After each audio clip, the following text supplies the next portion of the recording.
जय हिंद दोस्तों, और एक बार फिर से स्वागत करता हूं मैं आप लोगों का आपके अपने चैनल लोन हेल्प इंडिया में। और आप लोगों का फिर से स्वागत है आज के इस वीडियो में। और आज के इस वीडियो में दोस्तों हम लोग बात करेंगे लोन के सेटलमेंट के बारे में।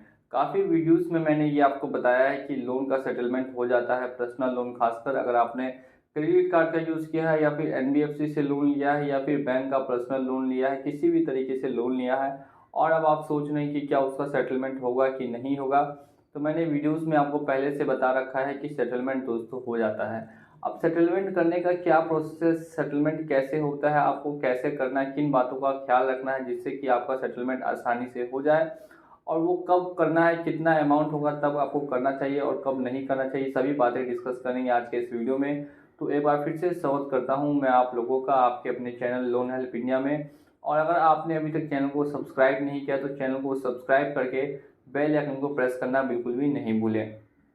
तो हम लोग बात करेंगे कि अगर आप भी किसी भी लोन में फंस चुके हैं, अगर आपने भी काफ़ी लोन उठा रखा है और वो लोन का अमाउंट अगर 1 लाख या उससे ज़्यादा है, मेरी बात को फिर से ध्यान से सुनेंगे कि कम से कम 1 लाख रुपए का लोन है या उससे ज़्यादा का लोन है, या अगर आप बहुत गरीब परिवार से आते हैं तो 70-80 हज़ार रुपये या उससे ज़्यादा का अगर लोन है तब आप सेटलमेंट की तरफ जाएंगे। अगर इससे कम का दोस्तों लोन है तो सेटलमेंट करके कोई ज़्यादा आपको फ़ायदा नहीं होगा, क्योंकि यहाँ पे आपको ना तो ज़्यादा डिस्काउंट देखने के लिए मिलेगा और ना ही आपको इसमें कोई भी प्रॉफिट होने वाला है, उल्टा आपका लॉस हो जाएगा, आपका सिविल हमेशा के लिए ख़राब हो जाएगा।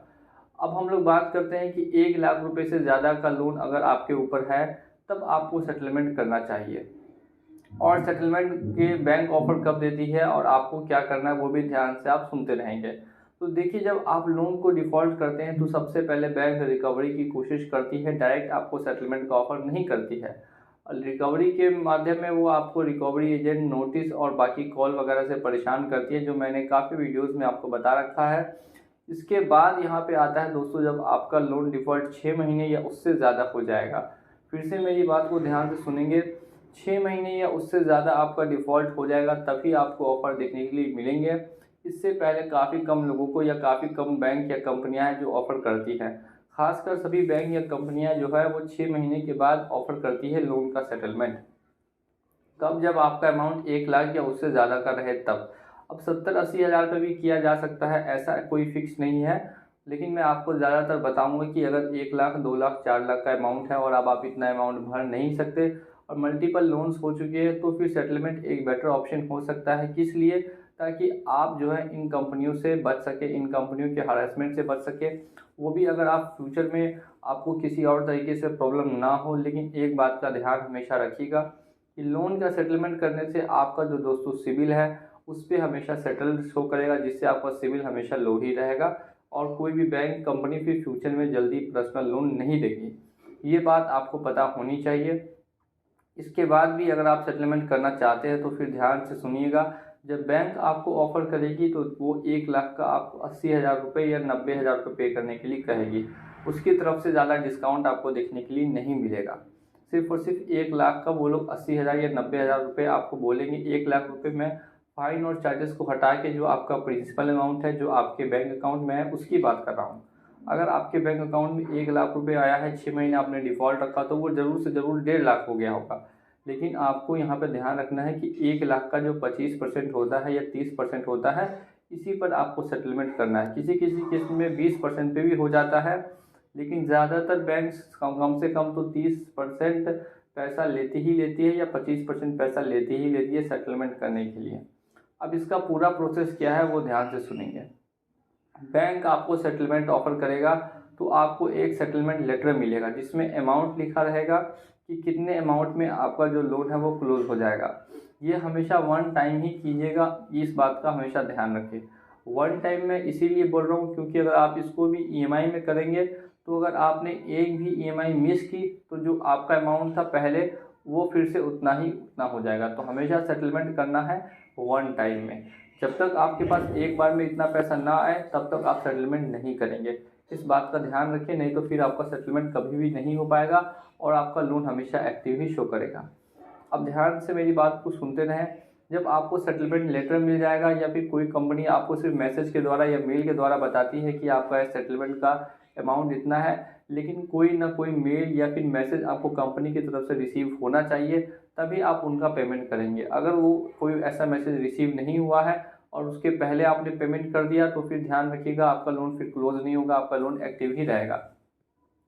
सेटलमेंट लेटर मिलने के बाद या सेटलमेंट आपको मैसेज मिलने के बाद जितना अमाउंट दिया गया है, अगर 1 लाख रुपए है तो आपको कंपनी को किसी तरीके से 25 से 30 हज़ार रुपये पे लेकर आना होगा। और वो कंपनियां आसानी से आ भी जाएंगी, क्योंकि उनको मालूम है कि सामने वाले आदमी के पास पैसा नहीं है, तो जो भी पैसा मिल रहा है उसको लेकर इनका लोन जो है वो क्लोज कर दिया जाए। अब 25 से 30 हज़ार रुपये पे अगर वो लोग पहुंच जाते हैं तभी आप लोन क्लोज करने की तरफ बढ़ेंगे और उतना पैसा पेमेंट करके लोन को क्लोज कर देंगे। आप ध्यान रखिएगा, ज़्यादा से ज़्यादा कंपनियां क्या बोलती है कि अगर इस तरीके से सेटलमेंट करके आप लोन क्लोज करते हैं तो फिर आपको एनओसी नहीं मिलता है। लेकिन एक बात का ध्यान रखिएगा, जो भी आपने मैसेज आपको आए हैं, जो भी कंपनी से बात हुई है, सभी की कॉल रिकॉर्डिंग आपके पास सेव होनी चाहिए, कि फ्यूचर में ऐसा नहीं हो कि कंपनी आपको मना कर दे, बोले कि हमारी तरफ से कोई ऑफर आपको दिया ही नहीं गया था। ऐसा ना हो, इसीलिए आप रिकॉर्डिंग हमेशा ऑन रखेंगे फ़ोन की। अगर कंपनी से बात करते हैं तो, या किसी बैंक से बात करते हैं तो नेक्स्ट जो भी मैसेजेस आएंगे उन सभी को हमेशा के लिए सेव रखेंगे। मेल जो आएंगे उनको हमेशा सेव रखेंगे, ताकि आपके पास ये प्रूफ रहे कि कंपनी ने आपको ऑफ़र किया था, उसके बाद आपने पेमेंट किया है। और जो आप पेमेंट करेंगे कंपनी को, वो भी आपको अपने फ़ोन में सेव रखना है। कहीं ना कहीं इन सभी चीज़ों को सेव रखना काफ़ी ज़्यादा ज़रूरी है। ये सभी प्रूफ्स आपके पास होंगे, तभी अगर कंपनी फ्यूचर में दिक्कत करती है तो आप उनको प्रूफ कर पाएंगे कि सेटलमेंट और जो भी उनका ऑफ़र था वो मिला, उसके बाद ही आपने उनका जो पेमेंट है वो किया। अब इस तरीके से आपका लोन क्लोज होगा। एनओसी मिले या ना मिले उससे कोई दोस्तों बड़ा मैटर नहीं बनेगा, लेकिन ध्यान रखेंगे फिर आपका जो सिबिल स्कोर है वो नहीं बढ़ पाएगा, उसको बढ़ने में काफ़ी दिक्कत होगी, क्योंकि आपने लोन को सेटल किया है। इसीलिए मैं बोलता हूँ कि 1 लाख से कम का लोन सेटलमेंट मत करवाइए। अगर 1 लाख या उससे ज़्यादा का लोन है तभी सेटल कराएंगे तो ज़्यादा भारी डिस्काउंट भी मिलेगा, और वहाँ पे आपको ये जो अमाउंट है ये थोड़ा सा रीजनेबल अमाउंट है, कि चलिए ज़्यादा अमाउंट था इसीलिए लोन को सेटल कर दिया गया। एक साल पर फिर से आप लोगों को अगर कोई दिक्कत हो तो आप लोग वीडियो को दोबारा से देख सकते हैं कि लोन का सेटलमेंट कैसे करना चाहिए। मैंने स्टेप बाय स्टेप बता दिया है, और इसी के साथ मैं चलता हूं दोस्तों आज के इस वीडियो में, और मिलूंगा आप लोगों से अगली वीडियो में बहुत जल्द। तब तक के लिए जय हिंद, जय भारत।